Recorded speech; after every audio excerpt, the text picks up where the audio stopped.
Movies જોવા movie writing માટે important છે.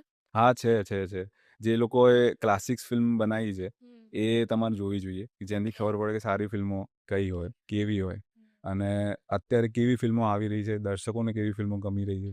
એ બધી ફિલ્મો જોડે તમે જુઓ તો કન્ટેમ્પરરી કેવી ફિલ્મ્સ બની રહી છે, લોકો શું બનાવી રહ્યા છે, એનો તમને આઈડિયા આવે. તમે ફિલ્મ્સ પણ ના જોતા હો, બુક્સ પણ ના વાંચતા હો, ફરતા પણ ના હો, તો તમે જોરદાર ફિલ્મ લખી છે કે બનાવી છે, પણ લોકોને કદાચ ના બી ગમે, કેમ કે એ તો તમારું વર્લ્ડ છે.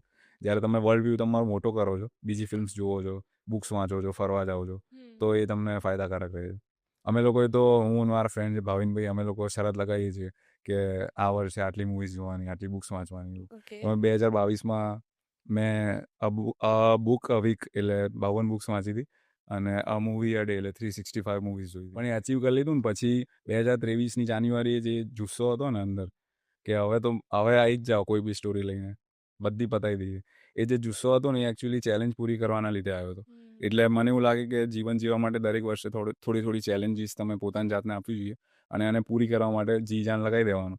તો એ તમને જે કોન્ફિડન્સ આપશે ને એ બીજું કંઈ નહીં આપી શકે. એટલે તમને કંઈ પણ એવું લાગતું હોય કે આ તો મારાથી નહીં થઈ શકે, તો એને ચેલેન્જ તરીકે લેવાનું, એને પૂરું કરી લેવાનું, પછી દુનિયામાં કોઈ પણ તાકાત તમને રોકી નહીં શકે.